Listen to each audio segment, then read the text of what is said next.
SM Store, amanah dalam muamalah. Assalamualaikum warahmatullahi wabarakatuh.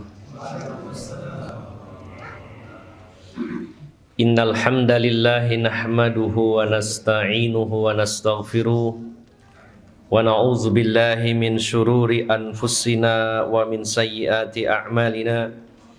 May yahdihillahu fala mudhillalah wa may yudlil fala hadiyalah. Wa ashhadu an la ilaha illallah wahdahu la syarikalah wa ashhadu anna Muhammadan abduhu wa rasuluhu la nabiyya ba'dah.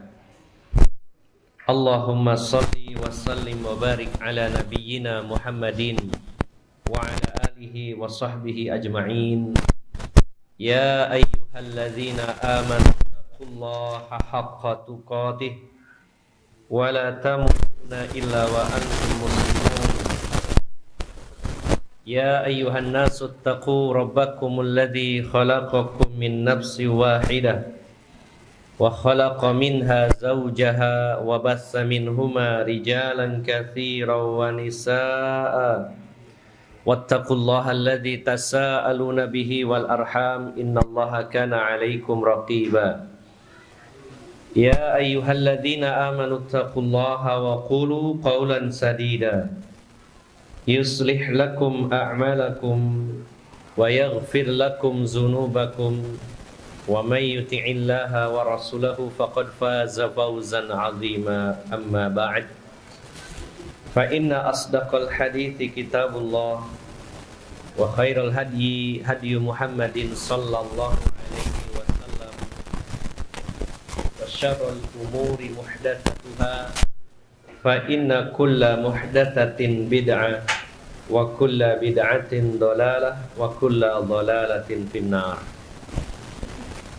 Bapak-bapak dan ibu-ibu, saudara-saudari yang dimuliakan Allah Subhanahu wa taala, alhamdulillah kita sangat bersyukur kepada Allah Subhanahu wa taala atas karunia dan nikmat Allah pada pagi hari ini dalam keadaan semangat, dalam keadaan sehat walafiat, kita bisa berkumpul di dalam sebuah majelis yang penuh dengan barokah, dan pada hari yang juga sangat mulia, yaitu salah satu dari 10 hari pertama di bulan Dzulhijjah.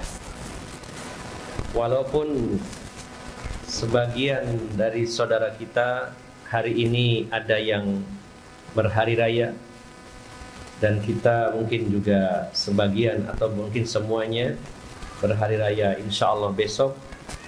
Namun kembali kepada keyakinan terhadap satu pendapat, maka mudah-mudahan perbedaan ini tidak menyebabkan keretakan di antara kaum muslimin. Karena yang bernama khilafiyah, apalagi yang bersifat ijtihadiyah, ini adalah perkara yang biasa selama ikhtilaf ini tidak menyebabkan iftiraq, yaitu adanya perpecahan di antara kaum muslimin. Maka pada kesempatan hari raya kali ini, seperti juga mungkin beberapa kali sebelumnya, kita merayakan hari raya yang berbeda antara yang satu dengan yang lainnya. Namun Bapak Ibu jamaah sekalian yang dimuliakan Allah Subhanahu wa taala, ketika kita memilih pendapat bahwa hari rayanya adalah besok karena mengikuti ulil amri dan juga karena perbedaan waktu antara negeri kita dengan Saudi, maka berarti hari ini tanggal 9 berdasarkan keyakinan atau pendapat yang sebagian dari kita mengambilnya. Berarti hari ini adalah hari Arafah, hari yang sangat utama khususnya untuk berpuasa, karena hari Arafah ketika puasa di dalamnya atau puasa Arafah yang kita lakukan menghapus dosa kita selama 2 tahun. Insya Allah pada kesempatan yang berbahagia ini juga banyak di antara kita atau bahkan mungkin semuanya sedang melakukan puasa ya, karena saya lihat tidak ada air minum di hadapan bapak-bapak semuanya. Insya Allah pada puasa ya. Alhamdulillah, kita sangat bersyukur Allah yang telah memberikan kesempatan, memberikan umur kepada kita sehingga kita bertemu dengan bulan Dzulhijjah pada tahun ini, di mana amal soleh pada 10 hari pertama lebih dicintai oleh Allah Subhanahu wa Ta'ala. Itu artinya lebih besar pahalanya jika dilakukan atau dibandingkan dengan amal soleh di hari-hari yang lainnya. Sebagaimana Rasulullah telah bersabda, "Ma min ayyamin al-amalus salihu fihinna ahabbu ilallahi min hadhil ayyamil ashr." Tidaklah ada hari di mana amal soleh di dalamnya lebih dicintai oleh Allah Subhanahu wa Ta'ala daripada amal soleh di 10 hari pertama bulan Dzulhijjah. Kalau Allah lebih mencintai amal pada 10 hari pertama di bulan Dzulhijjah, itu artinya pahalanya pun lebih besar dibandingkan ibadah dan amal soleh pada hari-hari yang lainnya. Maka pada pagi hari ini, salah satu amal soleh yang kita lakukan adalah berada di salah satu majelis ilmu, ya khususnya di Masjid GPI yang kita cintai ini. Mudah-mudahan Allah Subhanahu wa Ta'ala senantiasa memberikan hidayah kepada kita semuanya dan juga memberikan taufik pertolongan kepada kita semuanya dan senantiasa menerima amal-amal ibadah kita semuanya. Bapak, Ibu, saudara-saudari yang dimuliakan Allah Subhanahu wa Ta'ala, kita akan melanjutkan kajian kitab Syarah Sahihil Adabil Mufrad, yaitu kajian yang mengkhususkan mempelajari, memahami tentang adab-adab dan akhlak yang diajarkan oleh Rasulullah Muhammad sallallahu alaihi wasallam. Semakin dalam kita mempelajari sirah nabawi, khususnya yang berkaitan dengan akhlak Rasulullah sallallahu alaihi wasallam, maka semakin yakin bahwa memang beliau adalah manusia yang paling mulia di sisi Allah, paling bertakwa di sisi Allah Subhanahu wa Ta'ala. Karena memang Allah pilih beliau menjadi utusan yang terakhir, menjadi penyempurna dari seluruh rasul yang telah diutus oleh Allah, dan menjadi atau membawa syariat yang juga menyempurnakan syariat-syariat sebelumnya. Maka pastinya Allah telah secara sengaja memilih beliau sebagai figur teladan bagi seluruh manusia. Sehingga kalau kita belajar lebih dalam lagi secara detail tentang bagaimana sikap, bagaimana akhlak Rasulullah SAW, kita semakin tercengang betapa tingginya akhlak beliau. Sebagai gambaran contoh saja, ini saya berikan gambaran bagaimana sikap beliau di dalam kitab yang lain, salah satunya dalam kitab yang berjudul Kaifa Amaluhum yang ditulis oleh Syekh Shaleh Al-Munajjid. Kitab ini membahas tentang bagaimana seni berinteraksinya Rasulullah SAW dengan berbagai lapisan masyarakat secara rinci.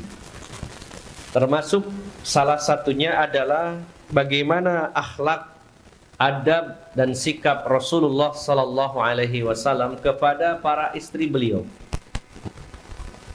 Ketika saya membacanya kitab ini, bagaimana sikap beliau kepada istri beliau, ternyata saya pikir istri saya masih jauh daripada yang dicontohkan oleh Rasulullah sallallahu alaihi wasallam. Sebagai contoh, misal di dalam sebuah hadis, ketika Rasulullah melakukan satu perjalanan bersama salah satu istri beliau, yaitu Sofiyah bintu Huyai, di mana Rasulullah SAW adalah orang yang tentunya sangat sibuk. Bayangkan, panjenengan saja punya istri satu, itu sudah sibuknya luar biasa. Rasulullah ketika wafat, istri beliau ada 9. Dan beliau utusan Allah menyampaikan risalah agama kepada seluruh manusia, bahkan kepada bangsa jin. Dan beliau seorang pemimpin negara, beliau adalah seorang panglima. Beliau mengurusi urusan umat secara detail, ya, bukan secara global, secara detail. Bahkan dengan tangan beliau membantu kaum muslimin. Sebagaimana kisah seorang laki-laki yang meminta uang kepada Rasulullah. Ya Rasulullah, saya ini miskin, saya mau minta uang, minta sumbangan. Dan Rasulullah melihatnya orang ini kuat. Maka Rasulullah mengatakan, apa yang kamu miliki di rumah? Saya cuma punya tempat air dari kulit, bawa ke sini. Ditawarkan oleh Rasulullah SAW, dilelang oleh Rasulullah kepada para sahabat, siapa yang bisa membelinya? Maka dibelilah oleh seorang sahabat. Lalu Rasulullah SAW membagi uangnya menjadi dua. Yang satu untuk kamu makan, yang satu belikan kapak, pecok. Maka lelaki ini membeli kapak. Dan Rasulullah sendiri yang memasangkan. Berarti kan detail. Biasanya para pemimpin, orang-orang besar, sudah ini uangnya kamu belikan alat untuk kerja. Enggak, Rasulullah pasangkan dengan tangan beliau sendiri. Jadi kayunya pasangkan Rasulullah nih, ya. Itu sebagai bentuk penyemangat kepada umatnya. Kamu ini masih kuat, masih sehat, ya. Jangan berpangku tangan. Kamu kerja, cari kayu bakar. Ini saya siapkan kapaknya dari uangmu sendiri. Tapi Rasulullah yang masangkan. Itu menunjukkan Rasulullah itu sebenarnya banyak sekali aktivitasnya. Tapi uniknya beliau begitu perhatian kepada istri-istri beliau, walaupun jumlahnya lebih dari satu.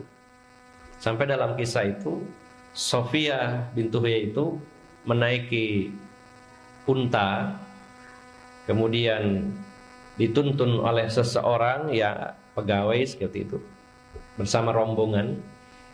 Dan Rasulullah memerintahkan kepada yang narik untanya itu pelan-pelan, ya, karena yang kalian bawa itu adalah gelas-gelas kaca yang gampang pecah. Hati-hati, jangan sembrono, jangan keras-keras, pelan-pelan saja. Nah, dalam kisah itu, lalu unta yang ditunggangi oleh Sofia itu dengkulnya sakit, lalu terduduk.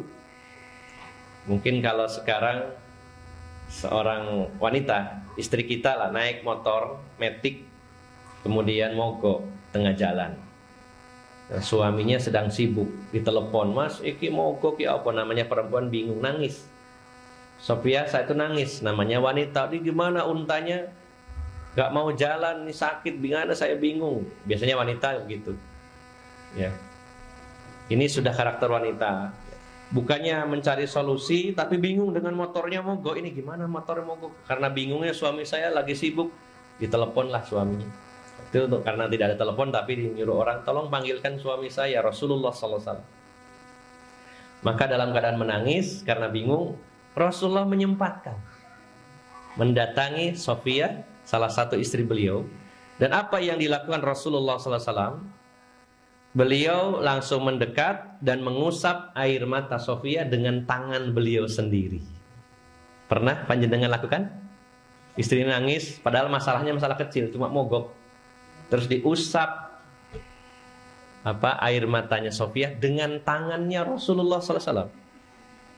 Kira-kira bisa diamalkan nggak ini, Pak? Hal yang sederhana sepertinya. Insya Allah, Pak, bisa ya, praktekkan, Pak, ya. Karena yang banyak itu apa? Diseneni bojone. Makanya tadi omong ya kursi nurut be wong lanang. Motor wis koyo ngene kok digawe ae, diomeli dulu. Nah, Rasulullah tidak. Itu baru satu sisi. Saya tercengang membaca riwayat ini. Subhanallah. Diusap dengan tangannya beliau sendiri. Dan itu bagi seorang wanita luar biasa. Hal yang sederhana tapi kadang kita susah mengamalkannya. Ya. Alah wis tuwa kok saya nangis-nangis barang gitu ya. Rasulullah sudah 50 lebih waktu itu usianya, sudah menikahi Sofia itu sudah umurnya perang Khaybar itu tahun ke-6 Hijriah. Berarti umur Rasulullah sekitar 59-60. Oh. Jadi kalau ada yang mengatakan, wah itu kan pengantin baru masih muda. Tidak, Rasulullah usianya mendekati 60 tahun. Tapi masih perhatiannya luar biasa. Meluangkan waktunya untuk istri beliau yang istrinya lebih dari satu. Masa panjenengan istrinya satu tidak sempat meluangkan, begitu ya? Cuman satu, tidak sempat meluangkan. Ya repot engkau ae wis. Nah, ini baru satu sisi betapa tingginya akhlak Rasulullah SAW kepada siapapun, termasuk kepada istri-istri beliau. Maka semakin dalam kita belajar tentang bagaimana akhlak Rasulullah SAW, bagaimana adab-adab beliau, bagaimana seni berinteraksinya beliau, semakin kita takjub dengan akhlak beliau, dan harusnya juga semakin bersemangat untuk meniru, mencontoh beliau Sallallahu Alaihi Wasallam. Maka kita diberi kemudahan oleh Allah Subhanahu Wa Taala, yang mana Allah Subhanahu Wa Taala telah melahirkan atau telah menjadikan seorang ulama, yaitu Imam Bukhari, yang sudah berjuang keras mengumpulkan hadis-hadis Nabi Sallallahu Alaihi Wasallam, khususnya yang berkaitan dengan adab dan akhlak dalam kitab beliau, yaitu Al-Adabul Mufrad. Maka Allah beri kemudahan kepada kita tinggal mengkajinya dan mengamalkannya. Tidak perlu repot-repot seperti Imam Bukhari nyari hadis-hadis dengan susah payah, mengumpulkannya dengan teknologi yang seadanya. Kita tinggal mempelajarinya, membahasnya, lalu mendalaminya, lalu mengamalkannya. Mudah-mudahan Allah Subhanahu wa Ta'ala memberikan kemudahan dan kelapangan dada kita untuk bisa mengamalkan apa yang kita ilmui, khususnya dalam bab tentang adab dan akhlak ini. Bapak, Ibu, saudara-saudari yang dimuliakan Allah Subhanahu wa Ta'ala, kita sudah membahas tentang berbuat baik kepada orang-orang yang telah berbuat baik kepada kita. Yang mana kesimpulannya adalah kalau ada orang berbuat baik, kita dianjurkan membalas kebaikannya. Kalau tidak mampu, maka setidaknya berterima kasih, memujinya dengan mendoakannya dengan kalimat jazakallahu khairan atau jazakillahu khairan. Kemudian juga sudah kita bahas bahwa siapa yang tidak pandai berterima kasih kepada manusia, maka dia akan sulit menjadi pribadi yang bersyukur kepada Allah Subhanahu wa Ta'ala. Hadis yang terakhir yang kita bahas adalah hadis nomor 218 dari Abu Hurairah, di mana Rasulullah sallallahu alaihi wasallam bersabda, la yashkurullaha man la yashkurun nas. Tidak akan mampu seseorang untuk bersyukur kepada Allah kalau dia tidak bisa berterima kasih, bersyukur kepada manusia. Bagaimana dia akan mensyukuri nikmat Allah yang tidak bisa dihitung jumlahnya karena saking banyaknya, sedangkan kebaikan yang sedikit dari manusia dia tidak mampu mensyukurinya. Sebenarnya perbuatan baik orang lain kepada kita itu juga bagian dari nikmat Allah juga. Ya.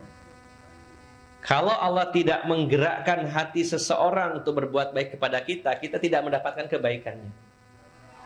Akan tetapi ada yang secara langsung orang ini berbuat baik kepada kita, lalu kita tidak mampu berterima kasih kepadanya. Bagaimana akan berterima kasih kepada zat yang memberikan nikmat itu begitu banyak sehingga kita tidak sanggup menghitungnya. Kalau yang kecil tidak bisa kita lakukan, maka jangan harap yang besar bisa kita lakukan.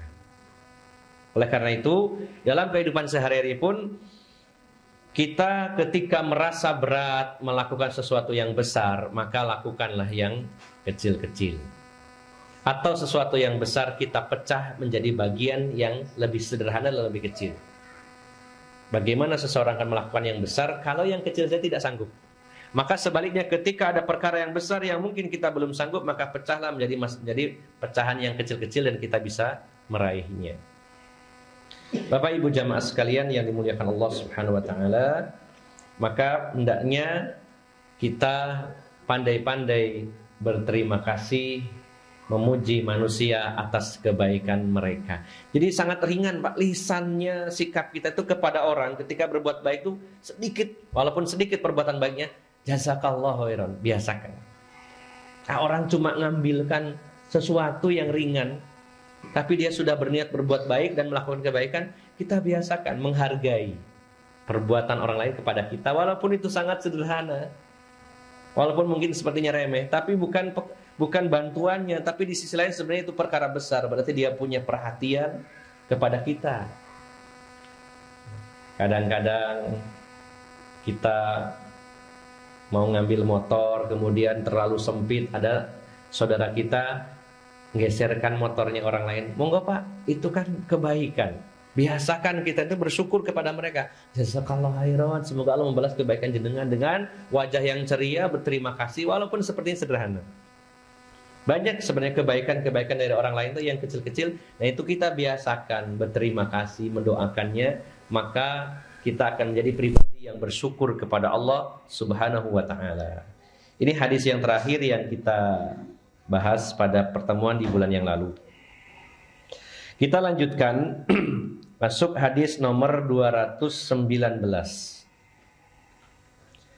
An Abi Hurairah anin Nabi sallallahu alaihi wasallam qala, dari Abu Hurairah radhiyallahu anhu dari Nabi sallallahu alaihi wasallam, beliau bersabda, qala Allah ta'ala lin nafsi ukhruji, qalat la akhruju illa karihah.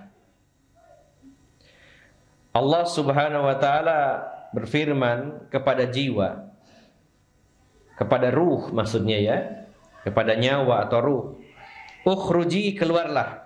Maka ruh ini menjawab, jiwa ini menjawab, la akhruju illa karihah, saya tidak akan keluar kecuali dalam keadaan tidak suka. Bapak Ibu jamaah sekalian yang dimuliakan Allah Subhanahu wa ta'ala, qala At-Tibi, berkata Imam At-Tibi, laisa al-muradu nafsan muayyanatan bal al-jinsu mutlaqan. Yang dimaksud di sini bukanlah jiwa secara khusus, tapi jiwa secara mutlak, semua jiwa. Bapak Ibu jamaah sekalian, hadis ini sebenarnya tidak ada kaitannya dengan bab adab. Dan hadis ini juga tidak ada kaitannya dengan bab tentang bab syukur tadi, berterima kasih. Walaupun ditempatkan oleh Imam Bukhari dalam babu man lam yashkuri linnas, man lam yashkur linnas. Bab tentang siapa yang tidak bersyukur kepada manusia. Nah ternyata kalau kita membaca dalam syarahnya, hadis ini tidak ada kaitannya dengan bab tentang akhlak, tentang adab, apalagi dengan bab tentang berterima kasih kepada manusia. Tapi kenapa oleh Imam Bukhari dicantumkan di sini? Ternyata hadis ini sebenarnya berkaitan dengan hadis lainnya. Jadi ada dua penggal kata. Yang penggalan pertama itu ada kaitannya dengan bab tentang bersyukur kepada manusia. Nah, tapi penggalan keduanya beda tema. Tapi tetap dicantumkan gabungan dari hadis sebelumnya. Ya, tapi tetap beliau cantumkan supaya tidak terputus hadis ini. Jadi tidak ada kaitannya dengan bab yang kita bahas. Namun tidak ada salahnya juga kita jelaskan sekilas bahwa ruh dengan jasad itu memiliki ikatan yang sangat kuat. Sehingga ketika akan dipisahkan itu susah sekali, berat sebenarnya. Ini berlaku bagi seluruh ruh, ya. Tetapi buktinya, bukankah ruhnya seorang mukmin keluar dengan mudah? Di dalam hadis yang diriwayatkan dari sahabat Bara' bin Azib radhiyallahu anhu, hadis yang panjang yang diriwayatkan oleh Imam Ahmad tentang perjalanan ruh manusia. Dan setiap mukmin ketika meninggal itu berbeda dengan orang-orang kafir ketika ruhnya berpisah dari jasadnya. Di mana orang-orang beriman ketika akan meninggal dunia dalam hadis tersebut, ya, ketika seorang mukmin akan meninggal dunia dan berpisah dengan dunia ini, maka turunlah malaikat-malaikat yang berpakaian serba putih dan wajah-wajah mereka bersinar melebihi terangnya sinar matahari, dan jumlah mereka sangat banyak, lalu duduk di hadapan seorang mukmin yang akan meninggal dunia sejauh mata memandang. Jadi ternyata proses kematian itu tidak spontanitas langsung dicabut, enggak. Hanya orang yang akan meninggal saja yang tahu itu. Orang-orang yang di sampingnya tidak akan melihatnya, tapi orang yang akan meninggal melihatnya. Kita seringkali berpikir bahwa ketika melihat orang meninggal, ya dia langsung begitu saja dicabut nyawanya. Padahal ada proses seperti itu. Itu malaikat turun. Dan mereka membawa kain kafan dari surga. Setelah duduk di hadapan seorang mukmin yang akan meninggal dunia, lalu hadirlah malakal maut, malaikat pencabut nyawa di samping kepalanya. Dan malaikat maut adalah sebagai wakil dari Allah untuk mencabut nyawa, diberi tugas oleh Allah Subhanahu wa taala untuk mencabut nyawa manusia. Dan kepada ruhnya orang mukmin, malaikat ini hanya mengatakan, ya ayyatuhan nafsut thayyibah, wahai jiwa yang baik, keluarlah kamu menuju keridhaan Allah Subhanahu wa taala. Maka roh ini akan keluar seperti air yang keluar dari mulut ceret atau morong keluar. Digenggam oleh malaikat maut sebentar, lalu diambil oleh para malaikat rombongan tadi dan dimasukkan ke dalam kain kafannya. Maka keluarlah wangi yang luar biasa semerbaknya. Dan selanjutnya ruh ini akan dibawa oleh rombongan malaikat ini ke langit pertama dan sampai langit ke-7. Dan setiap ada berpapasan dengan malaikat, mereka akan bertanya, ruh siapa yang wangi ini? Disebutkan namanya, Fulan bin Fulan, dengan nama yang terbaik. Lalu setelah sampai di langit yang ke-7, ada perintah dari Allah, catatlah amal-amalnya dalam kitab Illiyun. Lalu dikembalikanlah ruhnya ke jasadnya di alam kubur. Tapi orang-orang kafir, ketika malakal maut mencabut nyawanya, memerintahkan keluarlah menuju kemurkaan Allah. Ya ayyatuhan nafsus sayyi'ah, wahai jiwa yang jelek, keluarlah menuju kemurkaan Allah. Maka jiwa ini berpendar, tidak mau keluar. Lalu dipaksa dicabut oleh malaikat maut. Seperti seseorang yang mencabut duri-duri dari kumpulan benang wol. Cabut. Digenggam sebentar, lalu diambil oleh para malaikat-malaikat rombongan yang berbeda penampilannya. Nah, ini secara rinci seperti itu. Tetapi secara umum, secara asal, sebenarnya ruh itu dia akan keluar, tapi dalam keadaan tidak suka, karena pertautan antara ruh dengan jasad itu begitu kuat. Dan ini sifatnya mutlak. Dikatakan oleh Imam At-Tibi, laisa al-muradu nafsan muayyanah, bukan jiwa yang khusus, khusus orang mukmin, khusus orang kafir, enggak. Tapi semua jiwa secara mutlak pada asalnya tidak suka berpisah antara jasad dan ruh ini, tapi atas kehendak Allah tetap harus berpisah pada saat yang telah ditetapkan oleh Allah Subhanahu wa taala. Dan walaupun susah, ada yang tidak mau keluar, tapi bukan berarti molor waktunya. Wah, nek ngono jiwae gak usah metu, dipersulit, ngeyel.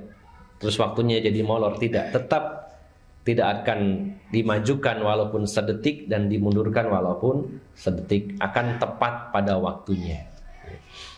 Dan kalau seseorang meninggal juga sudah ditetapkan penyebab-penyebabnya dan di bumi mana dia akan meninggal. Kalau memang bukan di bumi yang diinginkan oleh Allah, dia belum saatnya meninggal, akan ditunggu. Sebagaimana kisah yang pernah saya sampaikan, mungkin kisah Israiliyat, tapi ketika kisah itu tidak bertentangan dengan Al-Quran, maka itu dibenarkan oleh Islam. Dikisahkan bahwa ada seorang temannya Nabi Sulaiman itu memandang ke sebelah badannya Nabi Sulaiman dalam keadaan panik dan bingung. Lalu ditanya oleh Nabi Sulaiman, kenapa Anda ini kok panik berada di sisi saya?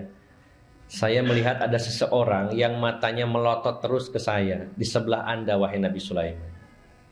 Ya. Wahai Nabi Sulaiman, itu di sebelah Anda itu ada orang melotot terus dan saya merasa nggak nyaman. Maka kata Nabi Sulaiman, itu adalah malakal maut yang akan menjemput kamu. Wah, kalau begitu saya akan pergi jauh. Saya ingin pergi ke India. Pergi ke India jauh. Setelah itu, setelah pergi, Nabi Sulaiman bertanya kepada malakal maut, kenapa kamu melototin dia?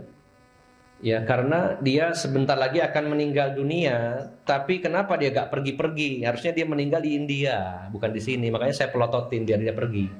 Akhirnya pergi ke India, meninggalnya di India. Sudah ditakdirkan begitu. Tidak akan bisa terhindar. Gak akan bisa menghindar walaupun sedikit.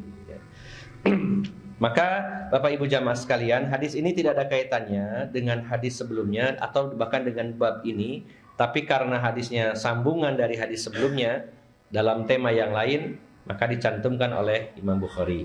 Yang mana kesimpulannya adalah bahwa ruh itu sudah sangat terikat dengan kokoh dan kuat dengan jasad kita, sehingga ketika diminta untuk berpisah sebenarnya berat secara asal, ya, tapi tetap menuruti perintah Allah Subhanahu wa taala, ruh ini akan berpisah dari jasad ini pada saatnya nanti.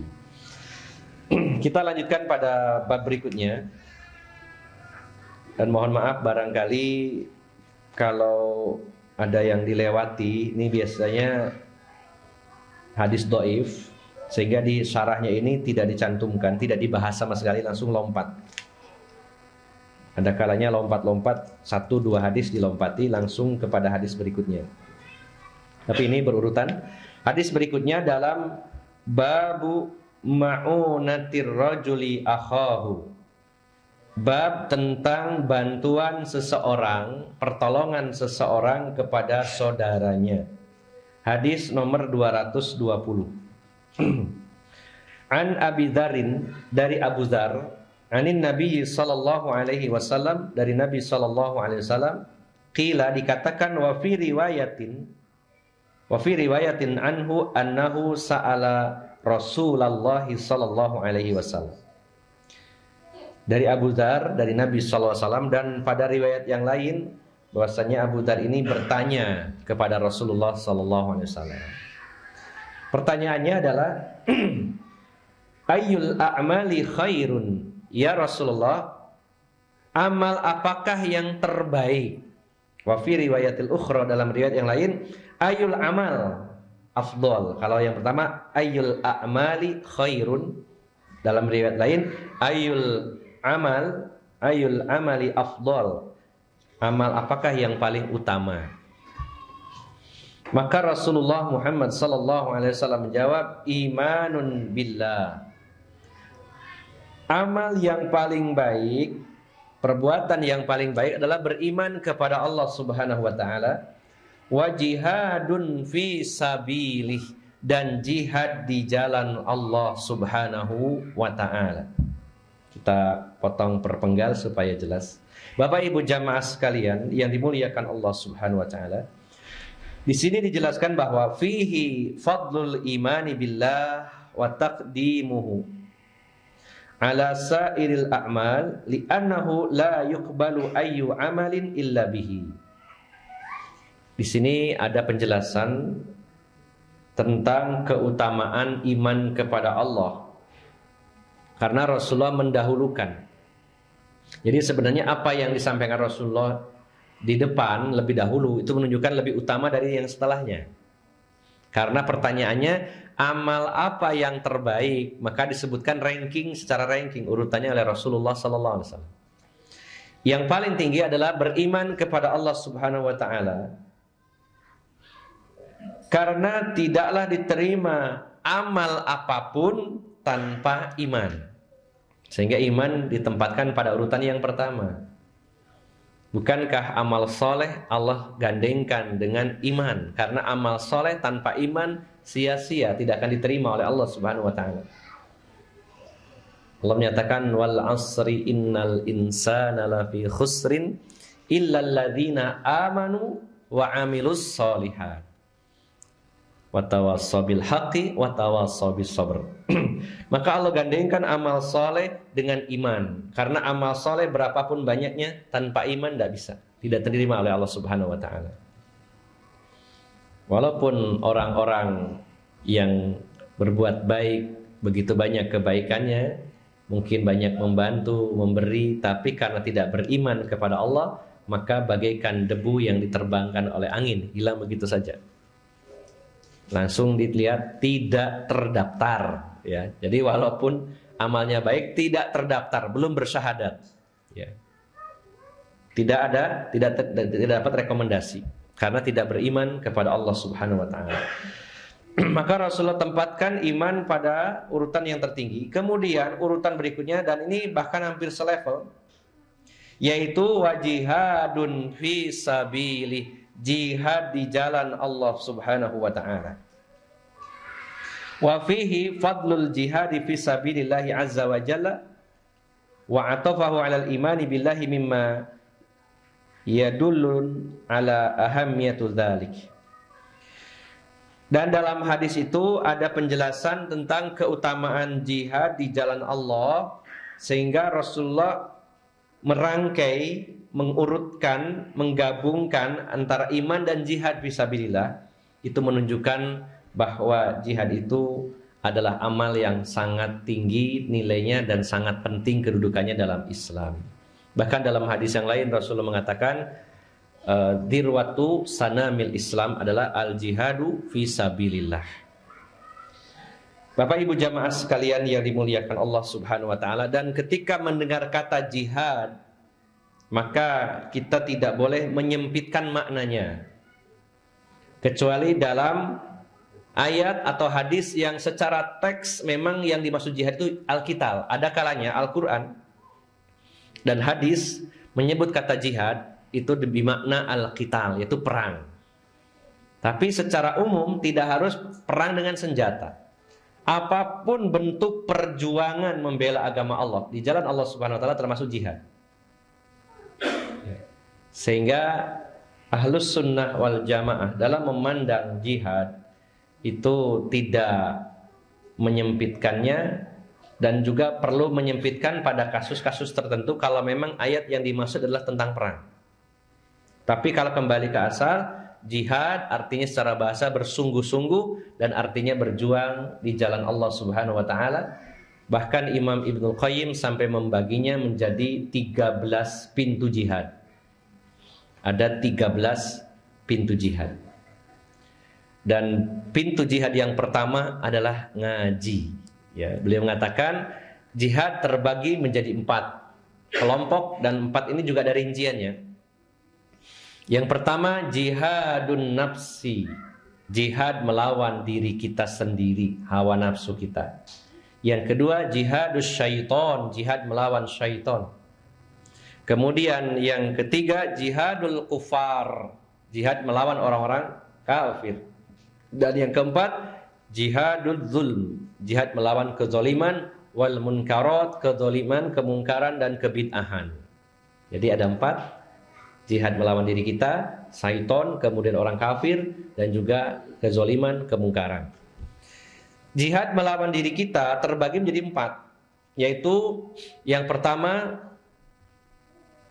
melawan diri kita, mengarahkan jiwa ini supaya mau belajar agamanya Allah Subhanahu wa taala. Dengan kata lain, menuntut ilmu. Yang kedua, mengamalkan ilmu. Yang ketiga, mendakwahkan ilmu. Yang keempat, sabar. Jadi jihad melawan hati kita, melawan jiwa kita terbagi jadi 4. Ilmu, amal, dakwah, dan sabar. Itu contohnya. Sehingga kalau ada orang yang mengatakan, saya nggak butuh jihad, kan saya sudah jihad. Kapan jihadnya? Ngaji. Ya betul, di satu sisi. Tapi baru 1 pintu. Nanti jihad melawan syaiton ada 2. Jihad melawan syubhat dan jihad melawan syahwat. Jadi sudah 6 ya, 6 pintu. Kemudian jihad melawan orang-orang kafir, yaitu dengan lisan, dengan harta, dengan jiwa. Sudah berapa itu ya? Dengan hujah ya, dengan lisan, dengan harta, dengan jiwa, ada lagi 1, 13. Kemudian juga jihad melawan kemungkaran adalah dengan tangan, dengan lisan, dan dengan hati. Maka ketika ada orang mengatakan nggak usah bahas-bahas jihad, saya sudah jihad. Apa jihadnya? Saya sudah ngaji. Nah, maka ini di satu sisi benar, karena mengaji adalah bagian dari jihad, tapi baru 1 pintu, belum yang lainnya.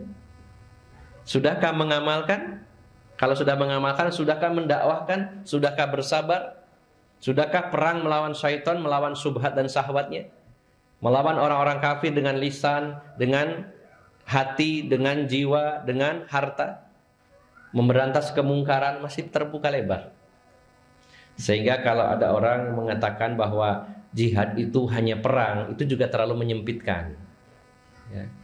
Karena tidak harus dengan senjata, berupa senjata, tapi luas. Maka kalimat ini, jihadun fisabilillah, bentuknya apapun, bentuk perjuangan membela agama Allah Subhanahu wa taala yang dirinci oleh para ulama, pintu-pintu jihad itu begitu luas. Dan kita tidak boleh membatasinya dan mencukupkan diri mengatakan saya sudah berjihad padahal baru satu pintu yang dia masuki. Makanya ketika ada orang yang berjuang lebih dari temannya, maka temannya mengatakan, "Wis gak usah neko-neko, aku lawas jihad." Apa jihadnya? Wis ngaji, wis selesai, seolah-olah selesai tugasnya dengan ngaji. Ya. Juga berdalil, bukankah orang yang keluar untuk mencari ilmu agama, maka saat dia keluar sampai kembalinya dihitung pahala jihad dan dia sebagai seorang mujahid. Berarti kan sudah cukup jihadnya di situ. Maka kita katakan betul, menuntut ilmu agama bagian dari jihad, tapi baru pintu pertama, yang 12 belum. Maka tidak boleh berhenti dengan alasan saya sudah jihad. Gak usah jihad-jihad, apa sih jihad-jihad gak jelas, itu khawarij dan sebagainya. Langsung dijudge khawarij. Harus dirinci dulu. Banyak lahan-lahan jihad yang Allah sediakan untuk kita ini. Baik dari sisi ilmu, baik dari sisi amal, dari sisi dakwah dan lain-lainnya, luar biasa. Maka siapapun yang kalah dalam berjihad melawan dirinya dan syaitan, jangan harap dia akan berjihad melawan orang kafir dan berjihad melawan kemungkaran. Jadi Bapak Ibu jamaah sekalian, perang melawan diri kita, melawan hawa nafsu kita itu nggak mudah, Pak. Untuk memiliki mindset yang diinginkan oleh Allah Subhanahu wa taala itu bukan perkara mudah. Harus dilawan jiwa ini supaya mau diarahkan sesuai arahan Allah Subhanahu wa taala. Sebagai contoh saja, kita harus memiliki keyakinan, kalau bahasa gaulnya adalah mindset, bahwa sebagaimana dikatakan oleh Imam Ibnu Qayyim, bahwa fa'arhamun nasibika man syaqqa 'alaika limaslahatika. Orang yang paling mencintai kamu adalah orang yang sering menyusahkan kamu demi kebaikanmu. Coba kita bayangkan. Orang yang paling mencintai kita, orang yang paling menyayangi kita adalah orang yang sering menimpakan kesusahan untuk kita, tapi demi kebaikan kita. Ini kan sangat dalam, padahal itu tidak mudah. Karena dalam bayangan kita namanya cinta itu ya nyenengno terus, enak terus. Ternyata kata Imam Ibnu Qayyim, orang yang justru cintanya sejati itu seringkali memberikan variasi, ada kalanya dengan sesuatu yang menyenangkan, ada kalanya dengan sesuatu yang menyusahkan, tapi demi kebaikan. Itu berarti cintanya sejati. Mbak, ini ada, sampai beliau memberikan contoh, beda ekspresi cinta seorang ayah dengan ibu kepada anaknya, beda. Sama-sama cinta, tapi ekspresinya berbeda. Dan Imam Ibnu Qayyim mengatakan, justru cintanya ayah lebih kuat dari ibu. Sampai begitu. Kenapa? Kata beliau. Karena ayah ini seringkali menyusahkan anaknya demi kebaikannya yang lebih besar di masa mendatang. Ini contoh sederhana saya pribadi ya. Saya waktu kecil, SD kelas 3, kelas 4, tuh bapak saya sering marahin ibu saya, masih ingat, sering berdebat. Jarno ae Hermanto ku cek umba-umba dewe. Dalam pikiran saya, bapak itu galak rek. Aku sek cilik kau umba-umba. Tapi ibu saya, ojo wis sakno cek cilik. Umba-umbane ya gak resik, wis tak umbano aku saya iso kok. Ibu sayang dan anak memandangnya, oh ibuku lebih sayang daripada ayah. Padahal ayahnya lebih sayang. Karena apa? Demi kebaikan kita di masa mendatang. Bukankah kita tidak suka dan susah ketika dipukul oleh ayah kita, tapi demi kebaikan. Justru kalau di jarno babano, gak usah dipukul, gak usah dikongkonus, jarno di los, ya, ben los. Gak rewel, RGR gitu ya, jarnoe. Itu justru kurang sayang kalau seperti itu. Apalagi dimanja terus, diseneng terus. Wah, banyak kejadian di hari kemudian anak ini tidak bisa mandiri dan banyak kesulitan yang dia hadapi. Justru ketika orang tua itu menggembleng kita dengan banyak kesusahan, tapi demi kemaslahatan kita, itu menunjukkan cintanya dalam. Seperti bapak-bapak, walaupun berat anaknya harus mondok. Wisna, kamu di rumah biasanya kumpul sama Abi dan Umi. Sekarang kamu jauh dari Abi dan Umi. Susah itu. Di rumah kamu bisa main handphone, di pondok handphonenya disita, tidak bisa. Di rumah kamu tidur di spring bed, di sana di atas spring gitu ya. Atau yang lain-lainnya makan di sini dikit-dikit, Pak tukono hisana, Pak tukono akan taki di sana nurut kan rokondo saono Kan itu menyusahkan, Pak. Tapi kenapa kita lakukan? Karena kita care, karena kita cinta kepada anak-anak kita. Nah, untuk memiliki mindset bahwa Allah Subhanahu wa taala ketika cinta kepada kita, kepada orang-orang beriman, maka Allah juga sering memberikan kesusahan-kesusahan. Karena apa? Ada maslahat yang lebih besar. Kira-kira punya mindset seperti itu mudah apa tidak? Harus menanamkan kuat. Itu melawan jiwa kita. Apalagi saat musibah datang, lalu berpikir mindset kita bahwa Allah itu cinta banget ya sama saya. Saya dibuat susah karena maslahat saya yang lebih besar. Nah, coba untuk memiliki keyakinan seperti ini bukan perkara mudah. Itu baru satu poin. Dan masih banyak arahan-arahan dari Allah Subhanahu wa taala untuk memaksa jiwa kita untuk menurutinya. Di situ butuh perjuangan, Pak. Perjuangan, Masya Allah. Maka bagaimana seorang bisa berperang melawan orang-orang kafir, harus mengorbankan jiwanya, nyawanya satu-satunya, mengorbankan hartanya. Kalau melawan dirinya sendiri saja tidak mampu. Ya kalau boleh dibilang koar-koar jihad, tapi melawan dirinya sendiri tidak mampu. Melawan syaitan tidak mampu. Bagaimana dia akan berjihad? Begitu diajak, ayo nang budal. Seiki ake utange, ono aya alasan gitu. Nah, alasannya utang. Kalau anak mati syahid, nek ada utang nggak bisa budal, nggak bisa masuk surga. Jadi harus mengalahkan jiwanya. Ada di sisi lain orang yang wah koar-koar jihad, perang, tapi dia belum mampu mengalahkan jiwanya. Dia belum bisa berjihad melawan jiwanya dan melawan syaitan. Bagaimana dia bisa? Tapi di sisi lain ada juga, saya sudah perang loh. Kapan perangnya? Ngelawan diriku sendiri. Jadi nggak usah perang-perang yang sana. Alasan lagi beda. Jadi dalam memandang tentang jihad, kita harus memandangnya secara luas. Bahwa jihad itu pintunya banyak. Mana pintu-pintu yang mampu kita masuki, kita masuk ke dalamnya. Pintu jihad, menuntut ilmu, kita masuk. Kita mampu di sana. Mengamalkannya, kita mampu masuk di sana. Sudah 2 pintu. Berdakwah, mengamalkan ilmu lalu mendakwahkannya. Ini juga jihad. Dakwah itu adalah jihad. Bersabar, ini juga jihad. Melawan syaitan, subhat, syahwat, jihad. Dan terus. Maka setiap ada kata jihad, secara asal maknanya luas. Yaitu berjuang menegakkan agama Allah Subhanahu wa taala dengan semua pintunya. Kecuali kalau ayat atau hadisnya memang secara khusus membahas tentang qital, perang, maka kita maknai perang. Ya, ada kalanya dibahas secara khusus, yang dimaksud adalah tentang perang. Maka jihad ini adalah amalan yang sangat tinggi. Bahkan Rasulullah SAW menggandengkannya dengan iman. Biasanya kalau digandengkan seperti itu, nilainya itu tidak jauh beda. Nah, maka ketika ditanya oleh Abu Dzar, amal apa yang paling afdol, amal yang paling baik wahai Rasulullah? Iman kepada Allah dan jihad fisabilillah.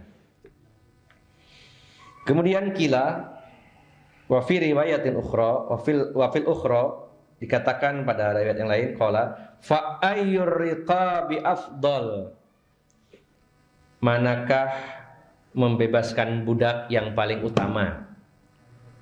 Karena masih ada perbudakan. Lalu sahabat Abu Dzar bertanya kepada Rasulullah, membebaskan budak yang paling utama yang bagaimana wahai Rasulullah SAW?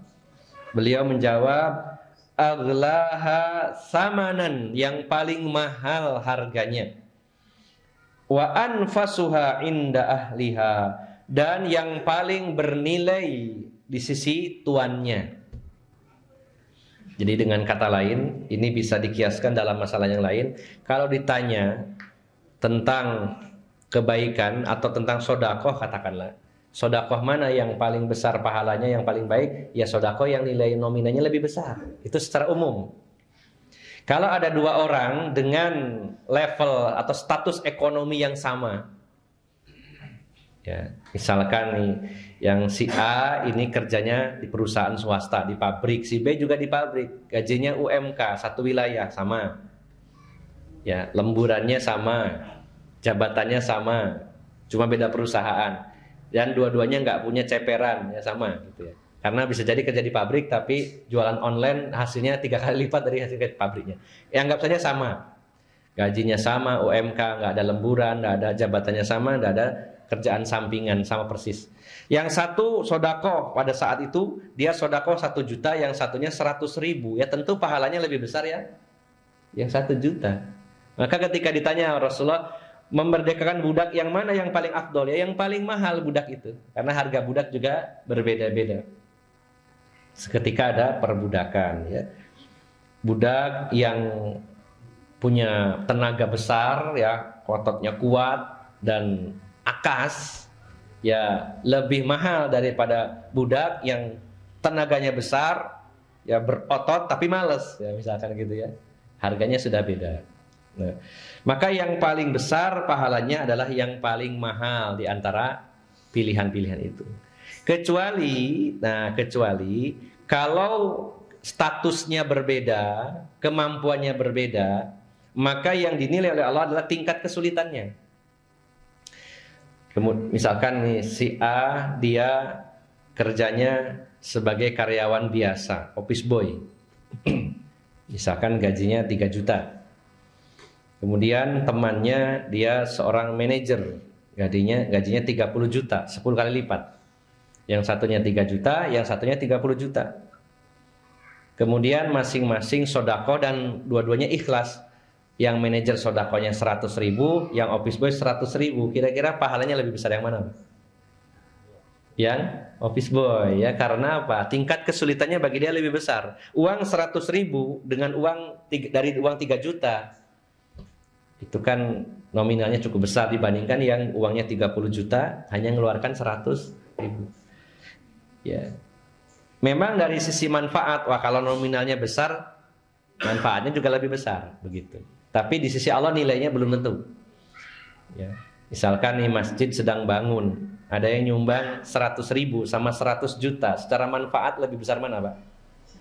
100 juta. Sampai kita aja terpukau, wah alangkah besar ya pahalanya dia sodako aja 100 juta ya, nggak kebayang saya aja untuk dapat 100 juta berapa tahun ya.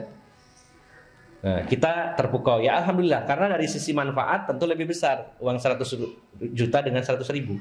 Tapi kalau di sisi pahala, Allah yang tahu tingkat kesulitannya bagaimana. Bisa saja orang yang bersedekah 100.000 dia punyanya cuma 102.000, yang dia sisakan cuma 2.000. Bisa jadi ya. Saya punya uang 102, yang 2.000 pengen 100 yang saya. Wah, yang 100 ini luar biasa. Hampir 100% uangnya dikasihkan. Sementara yang bersedekah 100 juta ternyata tabungannya 1 triliun. Ya, bisa jadi begitu. Nah, kita sering terpukau, kok iso ya uang iki. Sampai kemarin saya nanya takmir masjid di tempat saya, sapinya ada berapa ini? Ada 27 ekor. Yang 3 ini jumbo. Nah, salah satunya ada yang harganya 45 juta. Namanya ini sapi besar. Nah, nanti yang nyembelih antum sama tim Satda ya. Waduh, gede ini. 45 juta. Membayangkan ya, oh, kok banyak banget ya 45 juta ya. Dibilangnya sama istri saya, ya 45 juta bagi orang kaya mah mungkin kayak jajan gitu ya, kayak beli makanan biasa. Bisa jadi begitu. Bukan meremehkan sodakonya. Secara manfaat, sapi yang harganya 45 juta dengan yang 15 juta tentu beda. Manfaatnya lebih besar yang ini. Tapi sekali lagi sisi pahala. Sisi pahala belum tentu. Bisa jadi yang sapinya 15 juta, dia menyerahkan separuh hartanya. Sementara yang sapinya 45 juta, dia menyerahkan cuma 5% dari hartanya. Dengan yang 50% beda. Nah, maka pahalanya Allah yang Maha Tahu. Hanya saja dalam hadis ini, karena pertanyaannya sifatnya global, standar ya, dalam keadaan netral, maka yang nilai pahalanya lebih besar memerdekakan budak yang paling mahal dan paling berharga bagi tuannya. Pahalanya lebih besar dibandingkan budak yang paling murah tentunya. Ini maksudnya Rasulullah SAW. Kita lanjutkan. Qala, berkata Abu Dzar, afara'aita illam astati ba'dal amal. Bagaimana pendapat engkau wahai Rasulullah kalau saya enggak mampu dengan sebagian amal-amal? Qala, Rasulullah SAW menjawab, fatu'inu sani'an aw tasna'u li ahraqa. Ini ada sebagian riwayat menuliskan do'ian, ada soni'an ya. Mungkin yang punya terjemahan kayak yang mana itu ya? Do'ian ya. Kalau kamu merasa sulit untuk melakukan amal, ada pilihan lainnya, yaitu kamu membantu orang yang doa itu artinya orang yang kehilangan sebenarnya, tidak punya apa-apa. Terjemahkannya mungkin seperti orang bambung gitu, apa? Gelandangan, ya nggak punya rumah, nggak punya keluarga, nggak punya harta benda, tidur saja di pinggir jalan gitu ya. Ini ada undang-undang baru, gelandangan karena mengganggu ketertiban akan didenda 1 juta. Daripada didenda 1 juta, mending tidur di hotel, gelandangannya bilang gitu. Kasihan kan, didenda 1 juta, uang dari mana gitu ya? Karena dianggap mengganggu ketertiban, tidur nggon-nggon ya di mana-mana. Kadang di trotoar, kadang di emperan toko begitu ya. Maka kalau kamu berat dengan amal yang lain, artinya berat di sini Bapak Ibu jamaah sekalian. Di sini jelaskan ajizan la kasalan. Ya. Jadi yang dimaksud tidak mampu di sini karena memang punya kelemahan, bukan karena malas. Orang tidak mampu dengan orang yang malas, beda enggak Pak ya? Beda ya. Sebenarnya orang ini mampu, tapi karena malas dia tidak melakukannya, maka itu tidak termasuk orang yang tidak mampu. Yang dimaksud di sini adalah orang yang ditanyakan oleh Abu Dhar, bagaimana kalau saya tidak sanggup, tidak mampu, bukan berarti malas, tapi memang benar-benar nggak mampu. Ada pilihan lain kata Rasulullah, menolong seorang gelandangan, atau engkau menolong orang yang tidak punya pekerjaan. Ya, jadi rokok itu dari kata khoroko, itu artinya membakar. Sebenarnya yang dimaksud adalah orang yang kehilangan pekerjaan, tidak punya pekerjaan. Engkau membantu orang gelandangan, orang yang sangat butuh bantuan, kemudian engkau juga membantu saudaramu yang tidak punya pekerjaan.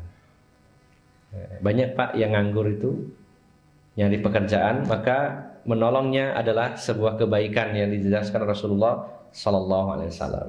Ya. Kita lanjutkan dulu. Lalu aku berkata, afara'aita in do'uftu, bagaimana pendapat engkau ya Rasulullah kalau saya lemah, tidak bisa ternyata membantu.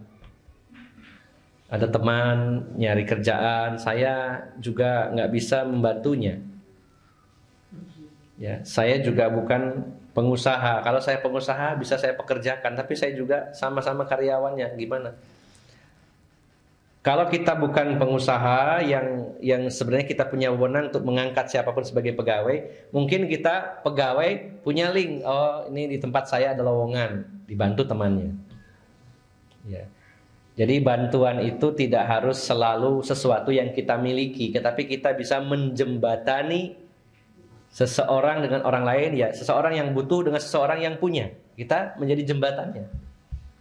Jangan pernah berhenti untuk berjuang, jangan pernah berhenti untuk berbuat ma'ruf, kebaikan, karena boleh jadi kita tidak memilikinya, tapi kita bisa menjembataninya. Ini ada orang butuh, ya, di satu sisi, di seberang sana ada orang kaya yang sedang ingin menyalurkan hartanya. Nah, kita jadi perahu nambang, ya, saya antar ya. Jadi menjembatani seperti itu. Jadi ternyata peluang itu besar Pak, terbuka lebar. Ya. Ada kalanya orang tuh gak tahu nyumbang ya aku nang masjid iki, tapi dia pintar nyari sumbangan. Bisa jadi begitu Pak. Ya. Dia tidak pernah nyumbang, tapi dengan perjuangannya, dengan jasanya masjid ini berdiri karena dia Pak menjadi jembatan antara donatur dengan pihak yang membutuhkan. Kenapa kita nggak masuk di sisi yang itu? Ya, dari sisi itu menjembatani orang. Maka jangan berkecil hati. Kalau satu pintu kebaikan ini tidak mampu kita lakukan karena memang tidak mampu, bukan karena malas, Rasulullah menawarkan yang lainnya. Ini nggak mampu juga, ada yang lainnya lagi. Ya. Kalau saya membantu gelandangan, memberikan pekerjaan kepada orang yang mencari pekerjaan nggak bisa, lalu apa yang bisa saya lakukan wahai Rasulullah? Yang terakhir Rasulullah mengatakan, tada'un nasa min syarri fa innaha sadaqatun tasaddaqu biha ala nafsik. Kalau kamu sudah mentok nggak bisa berbuat baik kepada orang lain, memberi sesuatu nggak bisa, mengarahkan menjadi jembatan nggak bisa, setidaknya kamu tidak memberikan kejelekan kepada dia. Itu udah mentok Pak, udah level paling rendah. Artinya gini, para sahabat Nabi itu begitu ambisinya luar biasa. Heran kita ya dengan ambisinya para sahabat dengan kebaikan. Seringnya ditanyakan kepada Rasul, ya Rasulullah, amal apa yang paling utama? Ya Rasulullah, tunjukkan kepada kami jalan menuju surga. Ya Rasulullah, tunjukkan kepada kami jalan yang menjauhkan kami dari neraka. Itu yang ditanyakan para sahabat. Jarang kita, bahkan saya belum pernah menemukan riwayat yang ditanya para sahabat itu masalah dunia. Ya Rasulullah, saya kok dapat uangnya cuma sedikit, jadi dia banyak. Ya, nanti dalam hadis di belakang ada protes dari para sahabat muhajirin yang notabene mereka miskin, protes kepada Rasulullah atas amal para sahabat Ansor, bukan masalah uang tapi masalah pahala. Dhahaba ahlud dusur bil ujur. Wahai Rasulullah, para sahabat yang kaya itu mereka pergi memborong pahala. Jadi yang dibahas pahala. Bukan, ya Rasulullah, mereka kok kaya, kami juga beriman, mereka beriman, tapi kok mereka kaya, kami kok miskin. Enggak. Yang dikejar para sahabat pahala, keridhaan Allah Subhanahu wa taala. Maka dalam hadis ini juga begitu. Nanyanya level tinggi dulu. Ya, namanya juga nanya, ya enggak ada salahnya. Barangkali bisa melakukan. Ya Rasulullah, adakah amal yang paling baik? Langsung yang ditanyakan yang level tertinggi. Oh, ada, iman dan jihad. Kemudian kalau memerdekakan budak, itu yang terbaik bagaimana Rasulullah? Ya budak yang paling mahal. Kalau gak mampu ya Rasulullah, ya menolong gelandangan, menolong orang yang sedang kesulitan cari kerja. Kalau gak mampu ya Rasulullah, setidaknya kamu tidak menyakiti, tidak mengganggu, tidak menimpakan keburukan kepada saudaramu, dan itu adalah termasuk bagian dari sedekah. Subhanallah. Kalau sudah mentok, tidak ada lagi yang bisa kita perbuat untuk saudara kita, walaupun sebenarnya pintu itu bahasa banyak terbuka lebar, maka setidaknya kita jangan menyusahkan mereka.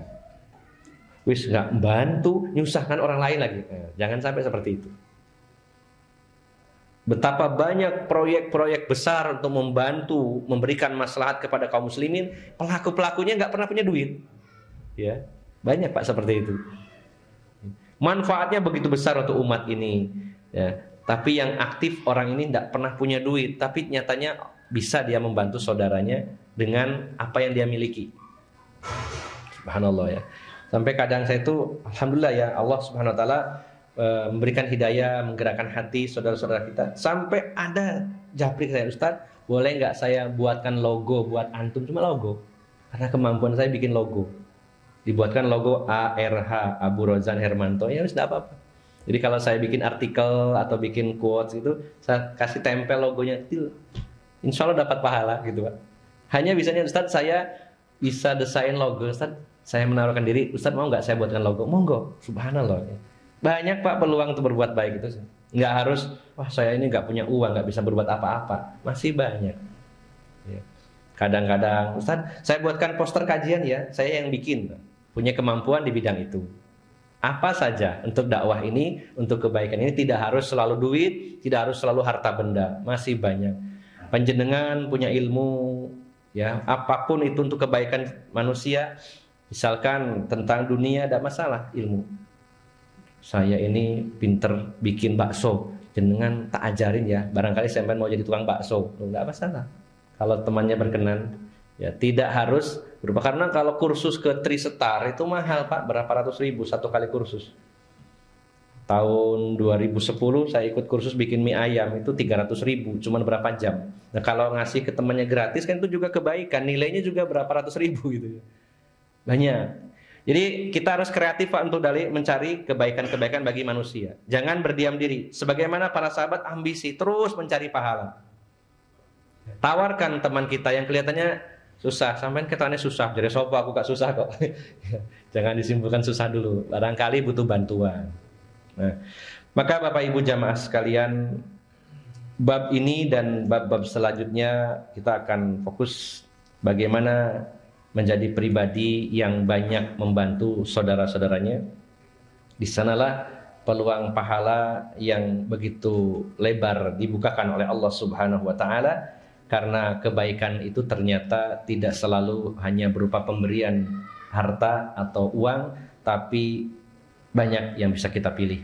Bahkan ketika sudah tidak ada lagi yang bisa kita berikan dari kebaikan ini, setidaknya kita jangan mengganggu, menyakiti saudara-saudara kita. Itu pun termasuk bagian dari sedekah. Ini saja Bapak Ibu jamaah sekalian yang bisa kita bahas pada pagi hari ini. Mudah-mudahan Allah Subhanahu wa taala memberikan ilmu yang bermanfaat bagi kita semuanya. Mudah-mudahan Allah Subhanahu wa taala memberikan kemampuan kepada kita untuk bisa mengamalkan apa yang kita kaji pada pagi hari ini. Dan mudah-mudahan Allah jadikan kita sebagai manusia yang terbaik, yaitu yang paling bermanfaat bagi sesama manusia. Demikian, semoga bermanfaat dan mohon maaf atas segala kekurangan. Aqulu qauli hadza wa astaghfirullah li wa lakum. Barangkali ada yang ditanyakan sebelum kita tutup, monggo Pak. Monggo. Nggih. Nggih. Birrul walidain. Iya. Jadi dalam hadis-hadis Nabi itu bukan berarti saling membatalkan antara yang satu dengan yang lainnya atau saling menghapus, oh yang ini dihapus dengan hadis yang lain, tapi justru itu saling bersinergi ya, saling mendukung. Jadi artinya itu urutan dari amal-amal yang tinggi nilainya di sisi Allah. Antara hadis yang ini dengan hadis yang lain tidak bertentangan. Sebagaimana juga ketika Rasulullah menjelaskan tentang keburukan, beliau mengatakan inna min akbaril kabair asyirku billah wa uququl walidain. Dalam hadis yang lain, inna min akbaril kabair asyirku billah wal amnu min makrillah wal kunutu min rauhillah. Jadi ada hadis yang mengatakan di antara dosa yang paling besar adalah syirik, kemudian durhaka kepada orang tua. Tapi dalam hadis yang lain, di antara dosa yang paling besar itu adalah syirik, kemudian merasa aman dari azab Allah dan putus asa dari rahmat Allah. Maka tidak bertentangan antara yang satu dengan yang lain, itu masuk urutan. Wallahu alam kalau di ranking lagi, kalau digabung mana yang lebih tinggi, ya Allah dan Rasulnya yang lebih tahu ya. Tapi itu adalah kategori amal-amal yang nilai pahalanya besar di sisi Allah Subhanahu wa taala. Jadi kalau di sini imanun billah wa jihadun fisabilih, maka dalam hadis yang lain ada iman, kemudian jihad dan birrul walidain. Sehingga itu saling menguatkan antara satu hadis dengan hadis yang lainnya. Bahkan mungkin bisa jadi beberapa hadis dengan teks yang berbeda, tapi babnya sama tentang amal yang terbaik, maka itu kita gabung. Artinya semua amalan-amalan itu adalah amalan-amalan yang mulia di sisi Allah Subhanahu wa taala. Demikian Allah alam sawab. Ada lagi Pak yang ditanyakan? Monggo. Gimana Pak? Kalau kita anjuran berbuat baik ke orang, motivasinya banyak. Kita mudah. Tapi kalau kita memberikan nasihat ke orang, motivasinya juga banyak, tapi kita susah kan? Kendalanya banyak sekali kadang-kadang, terutama orang-orang yang tidak kita kenal kan? Bagi bulan sirik atau gimana Ustaz kita biar mudah yang mengajak orang? Pemberian yang nilainya sangat tinggi adalah ketika kita memberi nasihat kepada saudara kita sesama muslim ya. Apalagi itu termasuk hakul muslimi alal muslim, hak seorang muslim atas muslim yang lainnya, yaitu memberikan nasihat ya. Bahkan dalam hadis nanti yang akan kita lalui insyaallah, di antara sedekah, jenis-jenis sedekah itu adalah al-amru bil ma'ruf sedekah, wan nahyu 'anil munkar sedekah. Mengajak kepada yang ma'ruf itu sedekah, mencegah dari perbuatan mungkar juga termasuk sedekah. Tapi kan jarang orang yang merasa mendapat kebaikan ketika dinasehati. Ya, jarang ya. Ada orang yang sangat senang dinasehati, tapi tidak semua orang senang. Ya. Maka tentu di sana berlaku kaidah-kaidah dakwah. Ya. Artinya berlaku kaidah dakwah itu harus ada pembagian dan perbedaan sikap atau perbedaan cara dalam menasehati seseorang. Ada dalam kitab atau dalam buku ya, yang sangat bagus yang ditulis oleh Ustaz Yazid Jawas yang berjudul Amar Ma'ruf Nahi Munkar. Beliau mengatakan bahwa rukun amar ma'ruf nahi munkar itu ada 4. Rukunnya ada 4. Yang pertama subjek, yang kedua objek, yang ketiga konten, kemudian proses. Subjek, objek, konten, proses. Saya ulangi ya, subjek, objek, konten, dan proses. Ini bahasa saya, tapi beliau menjelaskannya adalah subjek, rukun pertama adalah yang perlu kita ilmui, yaitu para pelaku dakwah, dai-nya. Di situ ada kriterianya. Syarat dai harus muslim, baligh, kemudian istita'ah atau al-qudrah. Muslim, baligh dan punya kemampuan. Lalu ada kriteria-kriterianya. Di antaranya ikhlas, kemudian berilmu, memiliki al-lutfu, lemah lembut dan lain-lain. Di rukun pertama adalah membahas tentang pelaku-pelaku dakwah atau dai-nya. Nah, yang kedua tentang objek, yaitu mad'u, target dakwahnya. Beliau membaginya menjadi 3. Yang pertama, dakwah kepada orang awam. Yang kedua, dakwah kepada para ulama. Yang ketiga, dakwah kepada ulil amri. Nah, tiga kelompok inilah harus ada perbedaan. Orang awam dengan ulama, kita memberikan nasihatnya pasti berbeda. Tidak bisa disamakan mendakwai seorang yang berilmu yang mungkin terpeleset melakukan kesalahan dengan berdakwah kepada orang yang awam. Beda lagi dengan pemerintah, dengan ulil amri. Nah, yang awam pun ini juga tidak bisa digebiah-uyah. Karena apa? Ilmunya berbeda-beda, ya. Kecerdasannya tidak sama, latar belakangnya tidak sama. Maka pengetahuan tentang siapa mad'u kita, objek dakwah kita, objek nasihat kita, ini sangat penting. Jadi memahami tentang psikisnya juga. Ya. Nah, di sini butuh pendekatan dulu. Ya. Untuk memberi nasihat kepada seseorang, kita butuh dekat dulu. Ketika kita melakukan kegiatan-kegiatan sosial sama teman-teman relawan, itu seringkali ada masukan, dan itu masukan yang benar, namun timingnya yang tidak pas.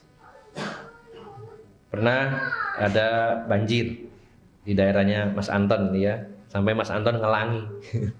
Saya lihat videonya itu, Ustaz, banjir Ustaz, depan rumah mertua saya. Nah, ini jadi poskonya kita di sana.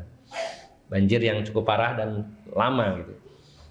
Maka baru beberapa hari teman-teman para asatidzah langsung to the point. Mbok ya didakwai gitu loh, korban banjir itu. Mbok ya diceramai, dikasih nasihat. Nah, kita yang di lapangan bukan menyalahkan saran itu, tapi timingnya.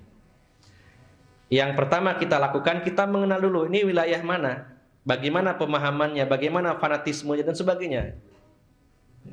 Oh, ternyata ini Jombang, itu kan terkenal ya. Bolak-balik disantroni, di ini. Kita nggak bisa langsung tiba-tiba ngasih bantuan, langsung diceramai, nggak bisa. Malah akhirnya jadi salah paham. Loh, ini modus berarti ya bagi-bagi sembako, menyebarkan paham Wahabi, misalkan begitu ya. Tidak sama tiap daerah tuh, tiap orang berbeda-beda. Maka ada kalanya kita ke situ, apa yang kita lakukan? Sudah nggak usah ngasih nasihat, tapi dengan perbuatan baik terus, dibaikin terus.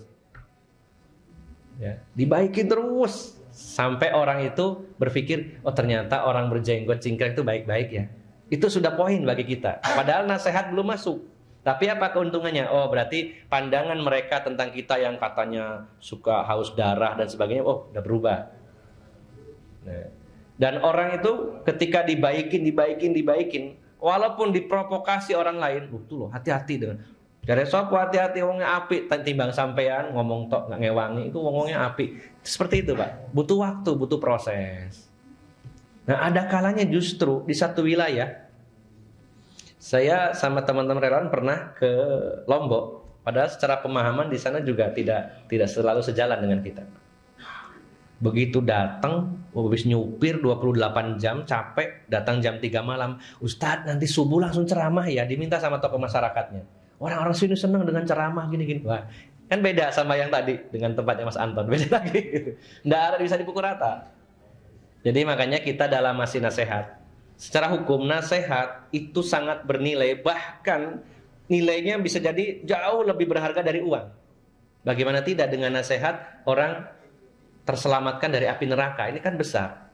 Hanya yang perlu adalah pengetahuan tentang mad'u. Mad'unya siapa? Awamkah, orang berilmukah, atau ulil amri? Kalau orang awam, awamnya seperti apa? Kira-kira sudah pas enggak saatnya saya ngasih nasihat, atau saya tunda dulu? Bisa saya awali dengan perbuatan yang lain, dengan nasihatnya bilhal, dakwah bilhal, dengan perbuatan kita. Nah, makanya Kalau pertanyaannya apakah nasihat termasuk kebaikan, tentu, bahkan nilainya lebih mahal dari harta benda. Sampai Rasulullah mengatakan kepada Ali bin Abi Thalib, la an yahdiya bika rajulan wahidan khairum min humrin ni'am.